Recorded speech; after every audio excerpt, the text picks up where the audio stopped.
Good morning students and everybody. 12th biology की online class में आपका अभिनंदन है। 12th बायोलॉजी की ऑनलाइन क्लास को रनिंग में रखते हुए जो टॉपिक चल रहा था वो चल रहा था मादा युग्मकोद्भिद संरचना एवं विकास। ये टॉपिक अपने चल रहा था। जब लेसन नंबर 2 स्टार्ट किया था तो इस लेसन नंबर 2 को 2 पार्टों में डिवीजन किया हुआ है। अपने पास नंबर 1 आता है नर युग्मकोद्भिद संरचना विकास और दूसरा आता है मादा युग्मकोद्भिद संरचना एवं विकास। नर युग्मकोद्भिद संरचना एवं विकास का कंप्लीट अध्ययन किया था जिसमें लघु बीजाणु एवं परागकणों का निर्माण हुआ था। दूसरा टॉपिक जो अपन ने प्रारंभ किया था वो किया था मादा युग्मकोद्भिद संरचना एवं विकास। इसमें गुरु बीजाणु का निर्माण करेंगे एवं सबसे जो महत्वपूर्ण संरचना बनती है वो बनती है इसमें भ्रूणकोश। इसलिए मादा युग्मकोद्भिद में एक तो अपने टॉपिक पढ़ा था बीजांड की संरचना। क्या पढ़ी थी? बीजांड की संरचना। और एक अपन पढ़ चुके हैं बीजांड के प्रकार। 2 चीज अपन पढ़ चुके हैं, एक बीजांड की संरचना पढ़ चुके हैं और इस टॉपिक में दूसरा पढ़ा है अपन ने बीजांड के प्रकार। कल की जो लास्ट क्लास थी और लास्ट टॉपिक अपने लिया था वो था बीजांड के प्रकार। और अंतिम चरण में मैंने बीजांड के जो 6 प्रकार बताए थे उन 6 प्रकार के बीजांडों को एक साथ डायग्राम बना करके और उनमें तुलनात्मक अध्ययन मैंने लास्ट में बताया था। जब अपने बीजांड की संरचना कंप्लीट हो जाती है और बीजांड के प्रकार भी कंप्लीट हो जाते हैं तो अपने पास तीसरा टॉपिक आता है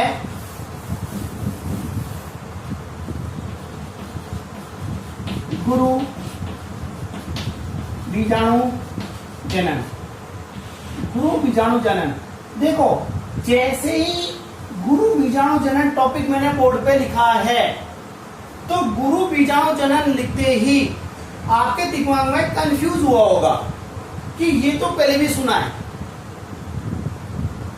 ये नहीं सुना है, आपने सिमिलरिटीज सुना है। और वो क्या पढ़ा होगा आपने पढ़ा होगा लघु बीजाणु जनन। क्या पढ़ा था वहां?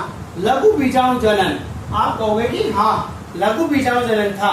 और ये जो लघु बीजाणु जनन था ना, ये लघु बीजाणु जनन किससे है? ये नर युग्मकोद्भिद संरचना एवं विकास से रिलेटेड है।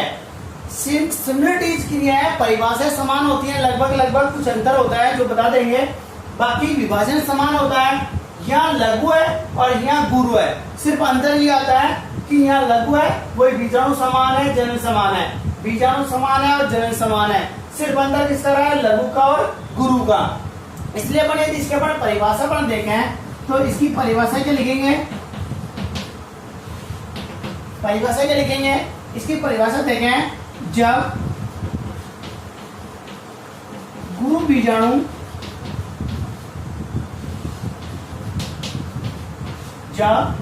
बीजाणु मात्र कोशिका गुरु बीजाणु मात्र कोशिका से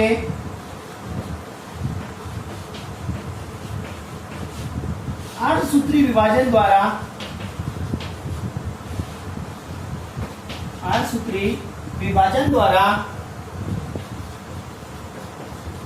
गुरु बीजाणु के निर्माण की प्रक्रिया को गुरु बीजाणु जनन कहते हैं। अब देखिए परिभाषा क्या लिखी? जब गुरु बीजाणु मात्र कोशिका से अर्धसूत्री विभाजन द्वारा गुरु बीजाणु के निर्माण की प्रक्रिया को क्या कहते हैं? गुरु बीजाणु जनन कहते हैं। आपको तो बस ये ध्यान रखना है, जनन का मतलब नई संतति का निर्माण, किसका? गुरु बीजाणु का। किससे होता है? मातृ कोशिका से। इसलिए क्या कहेंगे? गुरु बीजाणु मातृ कोशिका से अर्धसूत्री विभाजन द्वारा एक गुणित गुरु बीजाणु के निर्माण की प्रक्रिया को गुरु बीजाणु जनन कहते हैं। ये तो किसकी बात हुई? केवल परिभाषा की बात हुई। ये गुरु बीजाणु मातृ कोशिका कैसे बनती है, गुरु बीजाणु का निर्माण कैसे होता है, इसकी पूरी प्रोसेसिंग में आपको अभी इसी क्लास में आपको आगे बताने जा रहा हूं। लेकिन आपको परिभाषा में केवल यही ध्यान रखना होता है, एक तो गुरु बीजाणु मातृ कोशिका, एक अर्धसूत्री विभाजन और एक गुरु बीजाणु। तीन चीज बनते हैं। मातृ कोशिका में जब अर्धसूत्री विभाजन होता है तो गुरु बीजाणु का निर्माण होता है। अब ये गुरु बीजाणु जनन होता कैसे है, किस प्रकार से कोशिकाएं बनती हैं, कौन कौन सी कोशिकाएं बनती हैं, किस प्रकार का विभाजन होता है, मैं आपको अभी बताता हूं।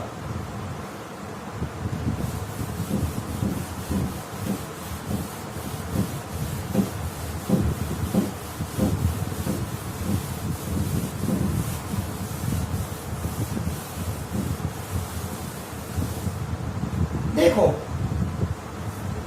जिस समय बीजांड का विकास हो रहा होता है, जिस समय बीजांड का विकास हो रहा होता है, तो इस बीजांड के विकास के साथ ही जो हाइपोडर्मल आवरण होता है, इस हाइपोडर्मल आवरण की कुछ कोशिकाएं पोषण ग्रहण करती हैं और पोषण ग्रहण करके आकार में वृद्धि कर लेती हैं, आकार में वृद्धि कर लेती हैं। इस प्रकार की जो कोशिकाएं होती है ना, इन कोशिकाओं को अपन कहते हैं प्रेपेसु कोशिकाएं। क्या कहते हैं? इन्हें कहते हैं अपन प्रेपेसु कोशिकाएं। जैसे प्रेपेसु कोशिका का निर्माण होता है तो इस प्रेपेसु कोशिका में परिणत विभाजन होता है। क्या होता है? परिणत विभाजन होता है। और जैसे परिणत विभाजन होता है तो इससे दो कोशिकाओं का निर्माण होता है। एक तो प्राथमिक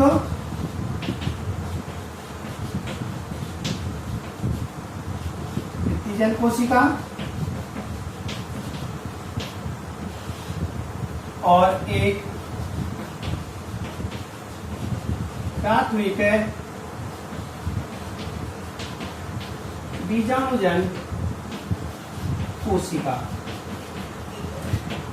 देखो, ये प्राथमिक जो भित्तिजन कोशिका होती है ना, ये या तो विभाजित नहीं होती है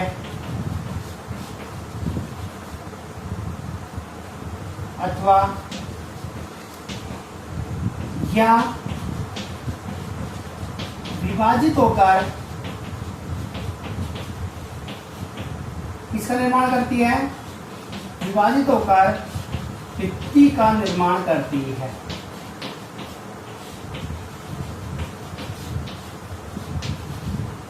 ये तो किसकी बात हुई? प्राथमिक भित्तिजन कोशिका की हुई। अब देखो, ये प्राथमिक बीजाणुजन कोशिका होती है ना, ये प्राथमिक बीजाणुजन कोशिका क्या करती है? आगे विभाजित होती है और विभाजन द्वारा या शीघ्र ये किसमें परिवर्तित होती है? ये कहलाती है गुरु बीजाणु मातृ कोशिका। क्या कहलाती है ये गुरु बीजाणु मातृ कोशिका कहलाती है। और जैसे गुरु बीजाणु मातृ कोशिका बनती है तो इसमें कौन सा विभाजन होता है?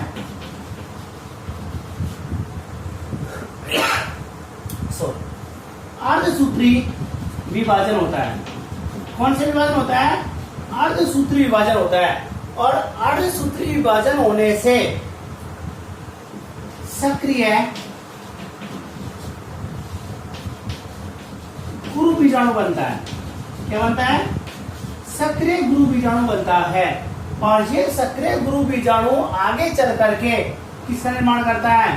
आगे चल के भ्रूण कोश का निर्माण करता है। ये जो प्रोसेसिंग मैंने आपको शॉर्ट में समझाई है, ये ही भ्रूण बीजाणु जनन कहलाता है। और इसी को अपन आगे एक एक करके अभी इसका अध्ययन करते हैं। आप तो ये ध्यान रखिएगा, जब आपसे पूछे क्वेश्चन कैसे पूछेगा, आपसे पूछेगा कि गुरु बीजाणु जनन किसे कहते हैं। गुरु बीजाणु जनन के निर्माण की प्रक्रिया को समझाइए या सचित्र वर्णन कीजिए। सबसे पहले अपन को ये देखना है कि इसमें होता क्या है। इसलिए ये जो आरेख है किसी कोई बुक्स में नहीं है, ये स्वयं बनाए गए आरेख होते हैं जिनको बच्चे को समझने के लिए आसानी होती है और शॉर्ट में आसानी से में ये पूरा टॉपिक समझ में भी आ जाता है। इसलिए अपन क्या पढ़ते हैं कि जिस समय बीजाणु का विकास हो रहा होता है, जिस समय बीजाणु का परिवर्तन होता है, तो बीजाणु में हाइपोडर्मल जो आवरण होता है, इस हाइपोडर्मल आवरण की कुछ कोशिकाएं अधिक मात्रा में पोषण ग्रहण कर लेती हैं, जिसके कारण इनके आकार में वृद्धि हो जाती है। और जो आकार में वृद्धि हुई है ना, ये वाली कोशिकाएं क्या कहलाती हैं? ये कोशिकाएं प्रेपेसु कोशिकाएं कहलाती हैं।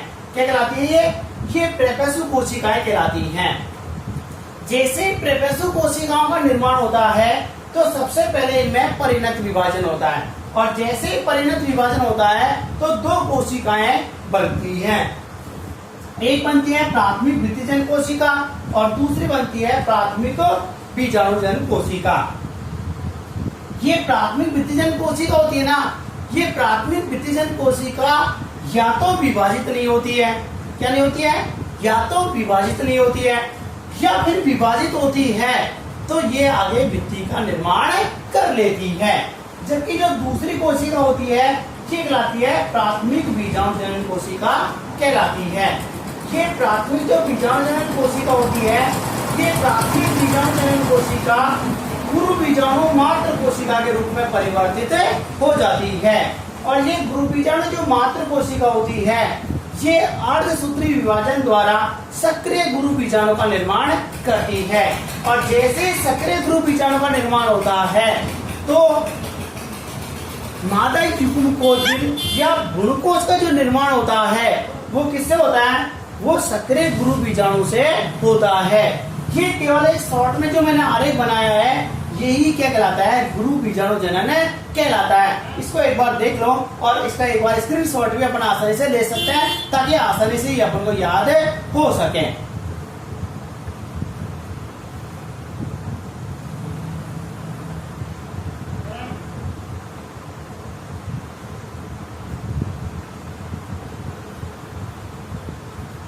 अब आगे देखो,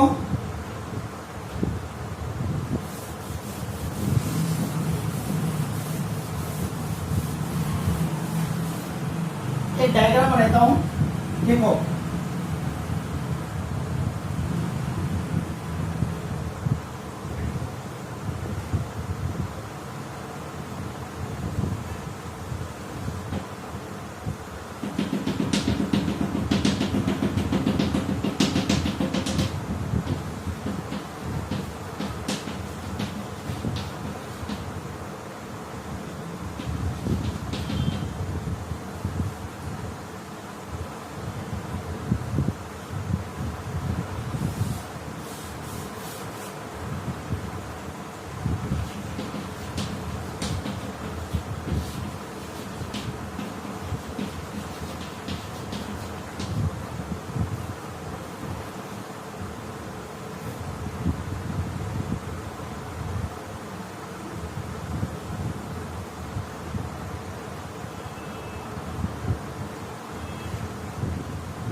क्या कहलाती है? ये प्रेपेसु कोशिका कहलाती है। वही प्रेपेसु कोशिका आ गई। इसका बीजाणु का विकास, बीजाणु के विकास में हाइपोडर्मल की कोशिकाएं पोषण ग्रंथि की क्या बन गई? प्रेपेसु कोशिका बन गई। आगे प्रेपेसु कोशिका, इस प्रेपेसु कोशिका में क्या होता है? परिणत विभाजन होता है, और परिणत विभाजन होने से दो कोशिकाओं का निर्माण होता है। कितनी कोशिका बनती है? दो कोशिका बनती है। दो कोशिका बन गई। एक कोशिका तो कहलाती है प्राथमिक भित्तिजन कोशिका, ये वाली, सॉरी, एक तो बनती है प्राथमिक भित्तिजन कोशिका जो अपन ने मिटा दी थी, प्राथमिक भित्तिजन कोशिका। और ये वाली जो बनती है, ये बनती है प्राथमिक, ये वाली प्राथमिक बीजाणु जन कोशिका। क्या कहलाती है? ये प्राथमिक बीजाणु जन कोशिका। फिर अपन ने ये कहा था कि जो प्राथमिक बीजाणु जन कोशिका होती है ना, ये प्राथमिक गुरु बीजाणु जन कोशिका क्या करती है? विभाजन करती है। और प्राथमिक गुरु बीजाणु जन कोशिका जब विभाजन दर्शाती है तो इसके विभाजन से चार क्या बनते हैं? चार कोशिकाओं का निर्माण होता है। इन चार जो कोशिका बनी है, इन चार कोशिकाओं में से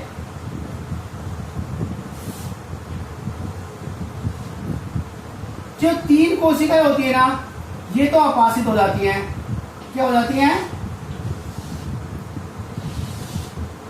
तीन कोशिकाएं होती है ना, ये तीनों, एक दो तीन, ये तीनों तो अपाशित हो जाती हैं। अपाशित क्या हो जाती हैं? ये तो अपाशित हो जाती है। और अपाशित होने के बाद में नहीं दिख रहा हो, इधर से देख लो, ये तीनों जो कोशिकाएं हैं, ये तीनों कोशिकाएं अपहासित हो जाती हैं। अपाशित मतलब ये तो नष्ट हो जाती है। और जो ये बचता है ना, इसको अपन कहते हैं सक्रिय गुरु बीजाणु। क्या कहते हैं इसको? सक्रिय गुरु बीजाणु। और ये सक्रिय गुरु बीजाणु ही आगे चल करके भ्रूण कोश का निर्माण करता है। एक बार दोबारा डायग्राम देख लीजिए। अपन ने ये कहा था कि जिस समय बीजांड का विकास हो रहा होता है, बीजांड के विकास के साथ में ही जब हाइपोडर्मल की कोशिकाएं अधिक मात्रा में पोषण ग्रहण कर लेती हैं, तो इनकी कुछ कोशिकाएं या कोई विशेष प्रकार की कोशिकाएं आकार में वृद्धि कर लेती है। जैसे ही आकार में वृद्धि होती है तो ये कोशिका क्या कहलाती है? प्रेपेसु कोशिका कहलाती है। इस प्रेपेसु कोशिका में परिणत विभाजन होता है और ये कोशिका दो कोशिकाओं में विभाजित हो जाती है। एक कोशिका कहलाती है प्राथमिक भित्तिजन कोशिका कहलाती है तथा दूसरी कोशिका प्राथमिक बीजाणुजन कोशिका कहलाती है। जो प्राथमिक बीजाणुजन कोशिका होती है, इस प्राथमिक बीजाणुजन कोशिका में पुनः विभाजन होता है और पुनः विभाजित होकर के चार कोशिकीय अवस्था का निर्माण कर लेती है। इन चार कोशिकीय अवस्था का निर्माण होता है तो इन चारों केंद्रों में से तीन कोशिकाएं तो अपाशित हो जाती हैं। क्या हो जाती हैं? नष्ट हो जाती हैं। और जो नष्ट हुई कोशिका होती है ना, ये तीनों कोशिकाएं जब नष्ट होती हैं और जो एक सक्रिय गुरु बीजाणु बनता है, तो सक्रिय गुरु बीजाणु इन कोशिकाओं को पोषण के रूप में ग्रहण कर लेता है।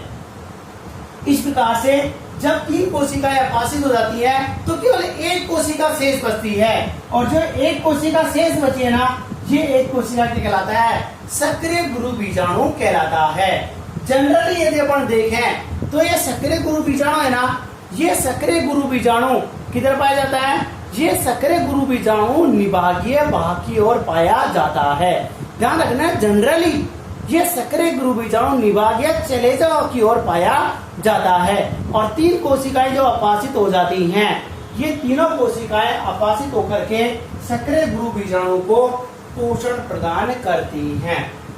ये आरेख बनाया था, ये डायग्राम बनाया था। आ गया समझ में यहां तक?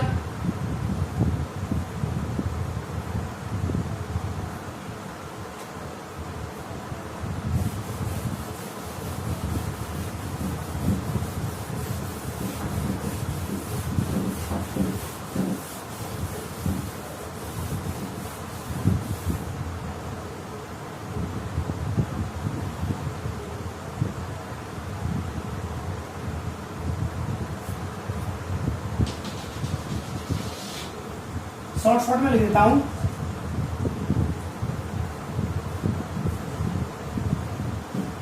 सर्वप्रथम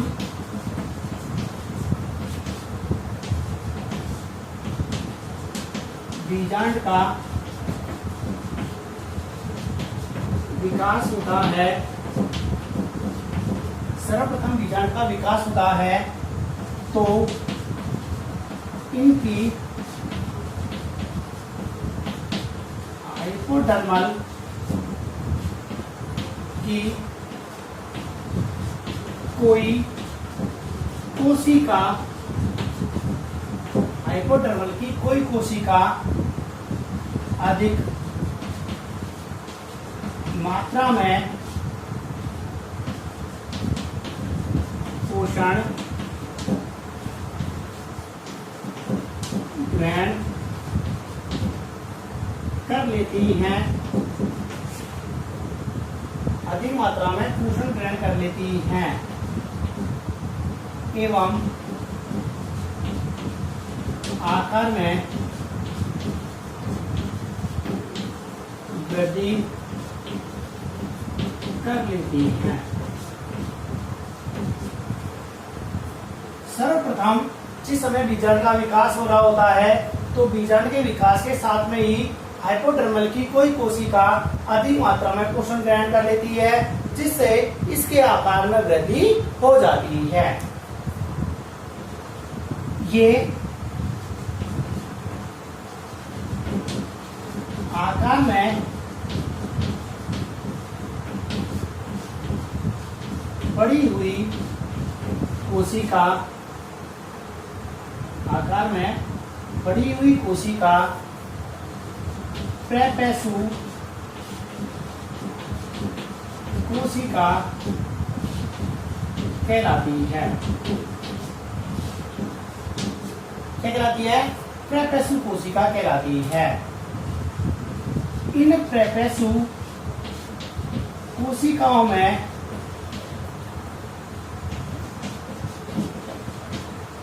परिणत कोशिकाओं में परिणत विभाजन होता है, जिससे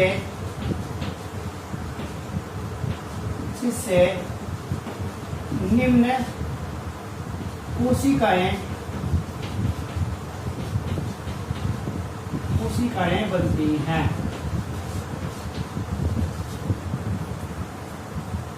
नंबर 1 प्राथमिक विभाजन कोशिका,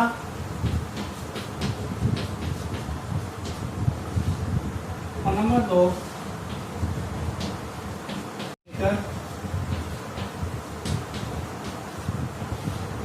बीजाणुजन कोशिका। कितनी बनी? 2 कोशिका बनी है, एक प्राथमिक विभाजन कोशिका और दूसरी प्राथमिक बीजाणुजन कोशिका। जो प्राथमिक विभाजन कोशिका है, प्राथमिक विभाजन कोशिका या तो विभाजित नहीं होती है, या तो विभाजित नहीं होती है, या विभाजित होकर भित्ति के निर्माण में सहायक होती है। कितने पॉइंट हो गए? 1 2 3 4। कहां तक हो गया? प्राथमिक बीजाणुजन कोशिका से यहां तक हो गया। आगे देखो,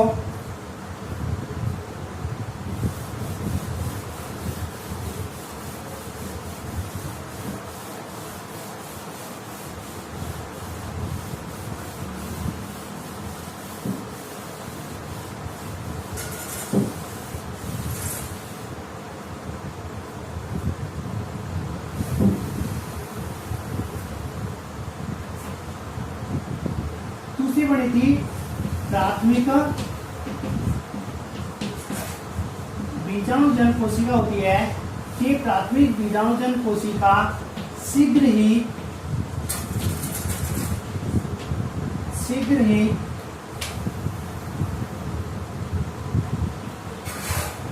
पूर्व बीजाणु मात्र कोशिका के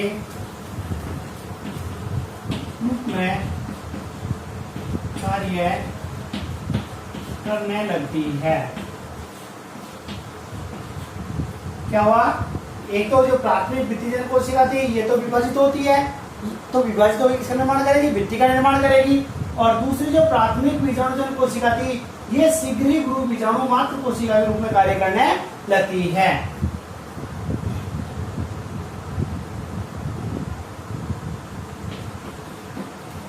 गुरु बीजाणु मात्र कोशिका में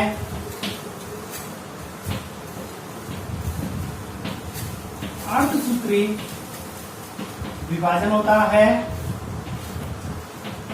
अर्धसूत्री विभाजन होता है जिससे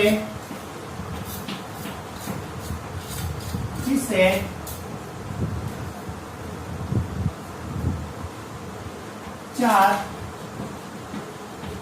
कोशिकाएं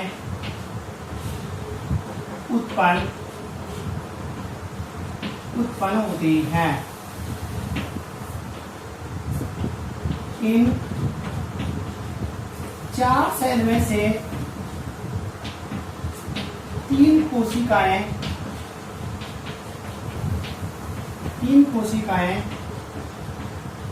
अपाशित या नष्ट हो जाती हैं। केवल एक कोशिका शेष बचती है जिसे सक्रिय गुरु बीजाणु कहते हैं। क्या कहते हैं? सक्रिय गुरु बीजाणु कहते हैं। ये सक्रिय गुरु बीजाणु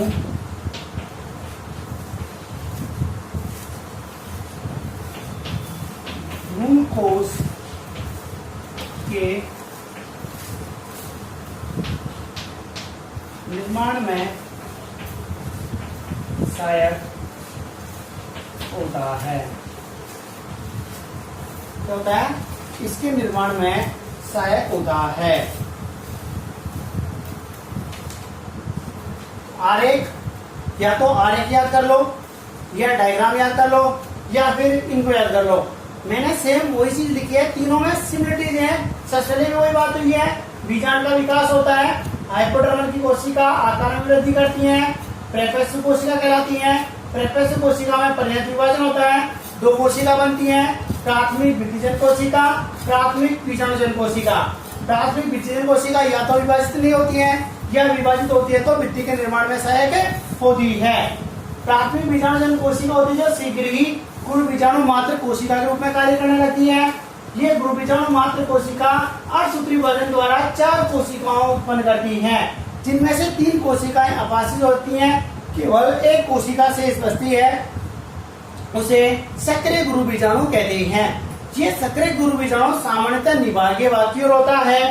ये सक्रिय गुरु बीजाणु ही आगे चल करके मादा युग्मकोद्भिद या भ्रूण कोश का निर्माण करता है। ये जो आज का टॉपिक था गुरु बीजाणु जनन, ये इजी गोइंग में 3 प्रकार से मैंने आपको समझाया। तीनों प्रकार में चाहे आरेख से याद कीजिएगा, चाहे इसका डायग्राम से याद कीजिए, चाहे इसकी वर्णन, सेम चीज है। यदि एग्जाम में आप पूछता है तो सबसे पहले परिभाषा लिखिए, उसके बाद में आरेख बनाइए, उसके बाद में डायग्राम बनाइए और उसके बाद में इसका वर्णन आसानी से कर दीजिए। ये तीनों चीज अपन प्रोसेसिंग से अपनाएंगे तो इसमें नंबर कटने की कोई भी संभावना नहीं रहती है। आरेख भी सही है, डायग्राम भी सही है और अपने जो वर्णन किया है वो भी सही है। इस प्रकार से ये आज का जो टॉपिक अपन ने प्रारंभ किया था गुरु बीजाणु जनन, ये पूरा कंप्लीट होता है। अगला जो टॉपिक अपन बात करते हैं, अगला टॉपिक आता है अपने पास मादा युग्मकोद्भिद या भ्रूणकोश।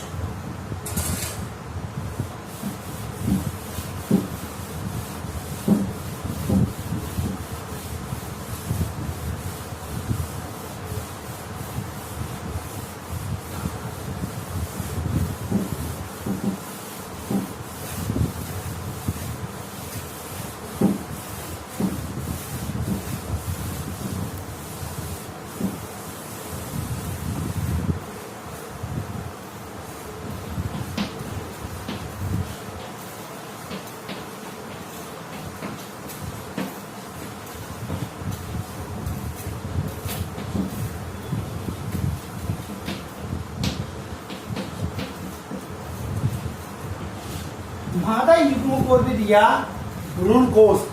मादा युग्मकोद्भिद या भ्रूणकोश, ये भ्रूणकोश जिस समय मैंने बीजांड की संरचना आपको समझाई थी, उस बीजांड की संरचना में मैंने अलग से साइड में भ्रूणकोश का अलग से चित्र बनाया था और उस भ्रूणकोश में उस समय 7 कोशिका 8 केंद्र बनाए थे और मैंने साइड में ये भी लिखा था कि ये जो भ्रूणकोश होता है ना, ये पॉलीगोनम बीजांड कहलाता है, जो केवल आवर्त बीजी पादपों में पाया जाता है। वहां तो अपने डायरेक्ट बनाया था कि 7 कोशिका और 8 केंद्र बनते हैं, लेकिन ये जो मादा युग्मकोद्भिद या भ्रूणकोश है ना, इसका निर्माण होता कैसे है, 7 कोशिका कैसे बनती है, 8 केंद्र कैसे बनते हैं, ये किस प्रकार से विकसित होते हैं, इनका परिवर्तन किस प्रकार से होता है, ये पूरा परिवर्तन इस टॉपिक में पढ़ते हैं। मादा युग्मकोद्भिद एवं भ्रूणकोश में पूरी डिटेल से किस प्रकार से कोशिकाएं विभाजित होती हैं, कैसे 7 कोशिकाएं बनती हैं, इन 7 कोशिकाओं में से कौन कौन सी कोशिकाएं होती हैं, कौन सी कोशिकाएं नष्ट होती हैं, बनती हैं, नहीं बनती हैं, उन सब का वर्णन अपन देखते हैं।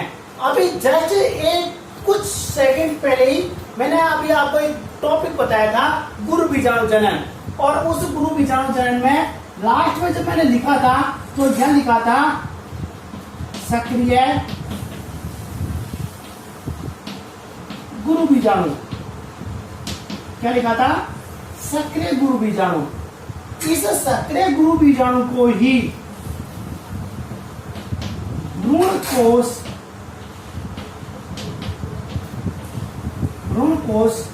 मात्र कोशिका कहते हैं। इस सक्रिय गुरु बीजाणु को ही भ्रूणकोश मात्र कोशिका कहते हैं। ये सक्रिय गुरु बीजाणु कैसे होते हैं? ये एन का मतलब क्या होता है? ये होते हैं एगोनिक। क्या होता है? एगोनिक।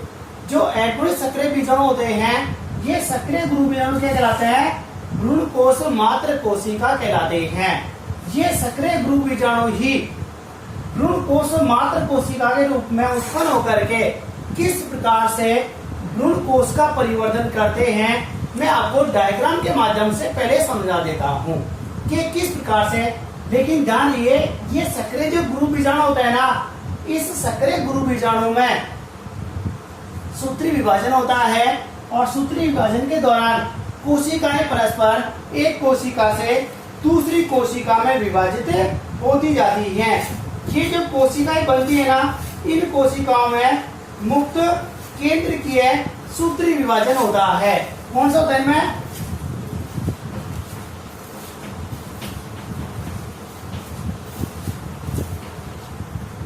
मुक्त केंद्र की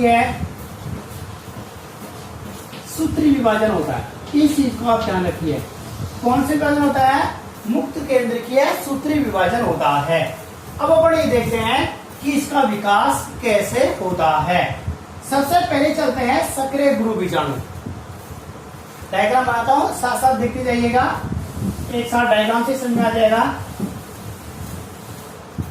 देखो, अपने पास सबसे पहले एक सक्रिय गुरु बीजाणु, ये क्या कहलाता है? ये सक्रिय गुरु बीजाणु कहलाता है। जैसे ही मादा युग्मकोद्भिद का विकास होता है, तो मादा युग्मकोद्भिद का विकास होता है तो इसके आकार में वृद्धि होने लगती है, और आकार में वृद्धि होने के साथ साथ ही इसमें छोटी छोटी सी रिक्तिकाएं उत्पन्न हो जाती हैं।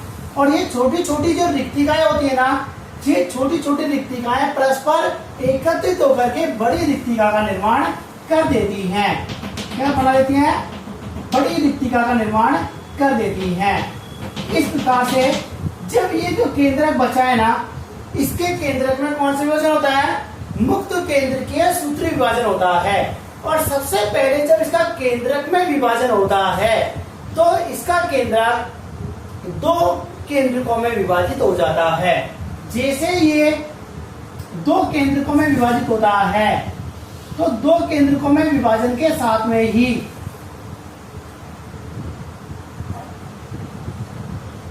ये जो दो केंद्रक बने ना, ये दोनों केंद्रक जैसे विभाजित हुए तो ये एक ध्रुव की ओर जाने लग जाता है और दूसरा दूसरे ध्रुव की ओर जाने लग जाता है। कैसे चलेगा? एक ध्रुव की ओर चलेगा, दूसरा दूसरे ध्रुव की ओर चले गया। जैसे ये ध्रुव की ओर पहुंच जाते हैं, क्या पहुंच जाते हैं? जैसे ये ध्रुव की ओर पहुंच जाते हैं तो ध्रुव की ओर पहुंचते ही पुनः विभाजन दर्शाते हैं, और पुनः विभाजन दर्शाने के बाद में कितनी कोशिका बन जाती हैं? दो कोशिका बन जाती हैं। कितनी बन गई? दो। एक कोशिका से दो और दो से कितने बन जाएंगी? चार कोशिका, चार केंद्रक बन जाते हैं। और ये जब चार केंद्रक बनते हैं तो इसे चतुष्टक अवस्था कहते हैं। क्या कहते हैं इसे? चतुष्टक अवस्था कहते हैं। जैसे ही चार केंद्रक बनते हैं तो इन चार केंद्रकों में पुनः विभाजन होता है, और पुनः विभाजन से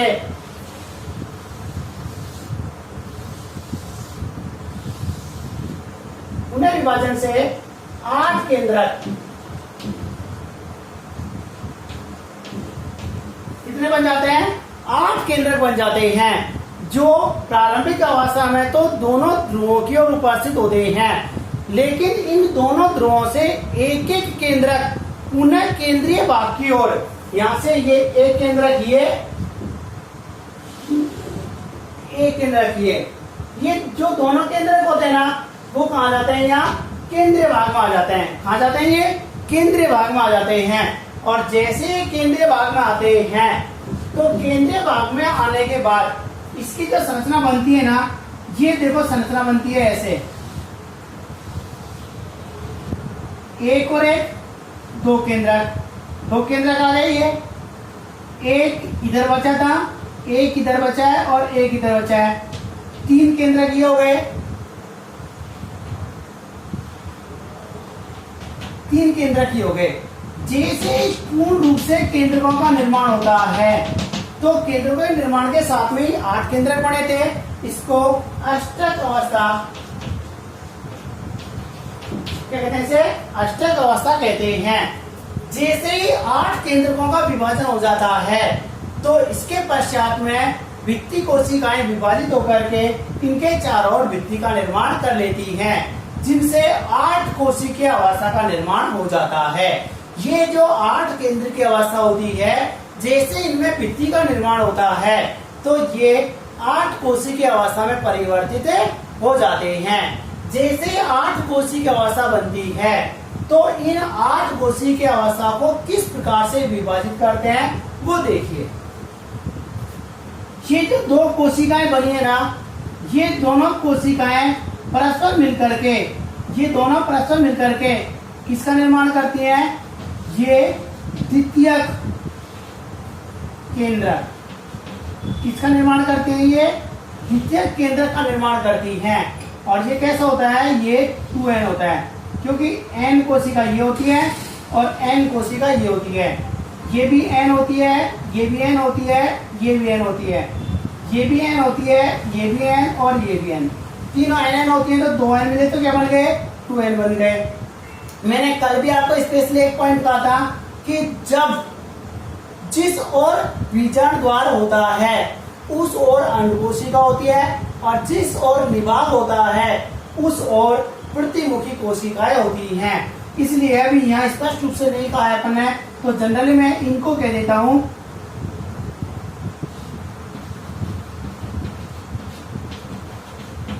अंड कोशिका, और जो ये दोनों कोशिका बनी है ये कहलाती है सहायक कोशिका। क्या कहलाती है? ये सहायक कोशिका कहलाती हैं। और इन कोशिकाओं के समूह को अंड समुच या अंड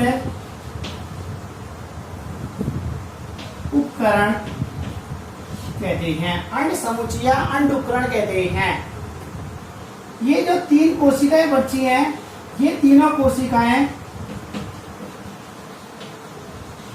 प्रतिमुखी या प्रतिव्यासांत कोशिकाएं कहलाती हैं। प्रतिमुखी या प्रतिव्यासांत कोशिकाएं कहलाती हैं। इस प्रकार से 8 कोशिकीय, इस प्रकार से 7 कोशिकीय और जो 8 केंद्र की अवस्था है, इस 7 कोशिकीय और 8 केंद्र की अवस्था को पॉलीगोनम बीजांड कहते हैं। ये पॉलीगोनम बीजांड कहलाता है। एक बार फिर से सुन लीजिए, वर्णन आप देख लीजिएगा, मैं बोल रहा हूँ सेम ऐसे कैसे लिखना है। जब गुरु बीजाणु जनन क्रिया संपन्न होती है तो गुरु बीजाणु जनन क्रिया के दौरान एक सक्रिय गुरु बीजाणु का निर्माण होता है। ये जो सक्रिय गुरु बीजाणु बनता है ना, ये सक्रिय गुरु बीजाणु आगे चल करके भ्रूण कोश का परिवर्तन करता है, जिसे मादा युग्मकोद्भिद कहते हैं।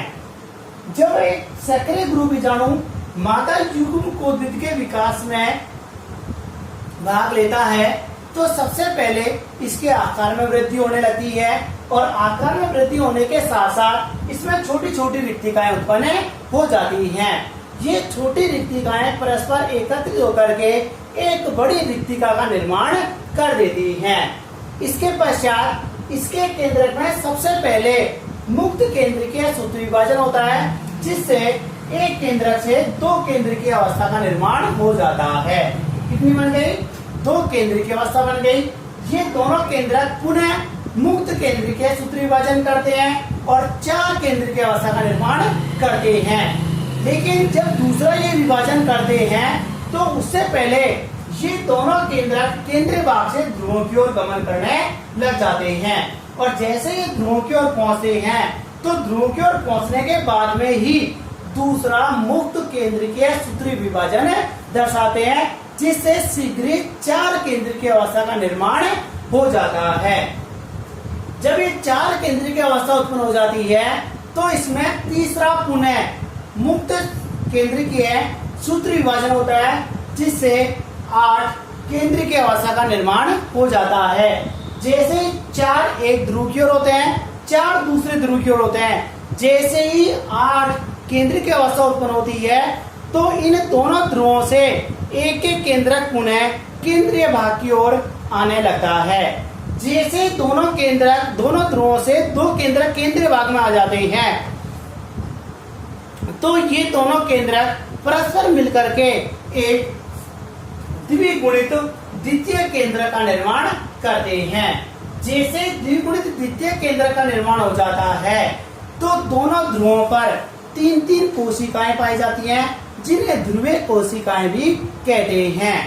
जैसे एक सिरे की जो 3 कोशिकाएं होती हैं और जिस ओर बीजांड का परिवर्तन होता है उस ओर एक अंड कोशिका होती है तथा 2 सहायक कोशिकाएं होती हैं। इन तीनों कोशिकाएं अगुणित होती हैं। इन तीनों कोशिकाओं के समूह को अंड समुच्चय या अंड उपकरण कहते हैं। जैसे अंड समुच्चय या अंड उपकरण का निर्माण होता है तो दूसरे ध्रुव की ओर पाए जाने वाली जो प्रतिमुखी कोशिकाएं होती हैं, जो 3 कोशिकाएं पाई जाती हैं, उन्हें प्रतिमुखी कोशिकाएं या प्रतिव्यासांत कोशिकाएं कहते हैं। और जैसे ही इस भ्रूण कोश का परिवर्तन होता है तो भ्रूण कोश का बनता है, बीजांड के अंदर बनता है और इस बीजांड की संरचना को अपन ने कल स्पष्ट रूप से आपको बताया था मैंने।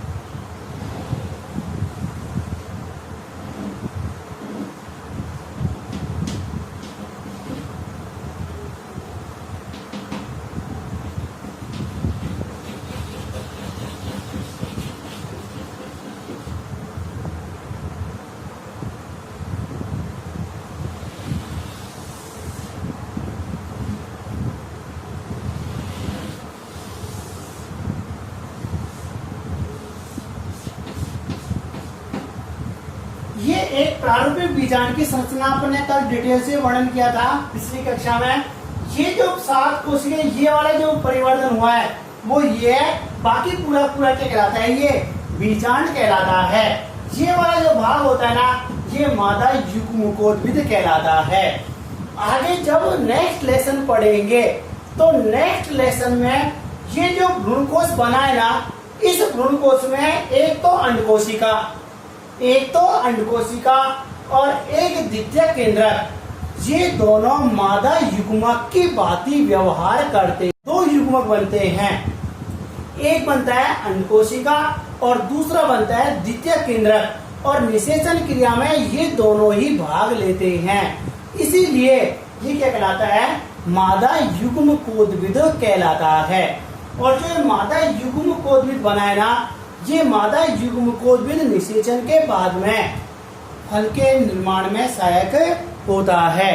इस प्रकार से आज की जो ये क्लास कंप्लीट हुई है, आज की क्लास में 2 टॉपिक पढ़े थे, एक तो गुरु बीजाणु जनन और एक भ्रूणकोश। गुरु बीजाणु जनन को मैंने शॉर्ट में लिख भी दिया था, वर्णन भी कर दिया था, और इसको लिखने के लिए आप जनरली मैंने डायग्राम बना दिए, मैंने आपको बोल भी दिया, और आप आसानी से इसका शॉर्ट में एक एक एरो लगा करके आसानी से लिख सकते हैं। इसमें कोई ज्यादा वो नहीं है, मैंने जनरली 2 बार बोल दिया, आसानी से एक एक लाइन अपन लिख सकते हैं। आज की क्लास को यही ऑफ करते हैं। और वैसे भी इस पार्ट का ये लास्ट टॉपिक था। कल इस पार्ट से पूछने वाले जो क्वेश्चन, इंपॉर्टेंट क्वेश्चन है, ये क्वेश्चन कैसे बनते हैं बोर्ड एग्जाम में, कैसे पूछे जाते हैं, उनके बारे में कल अध्ययन करेंगे।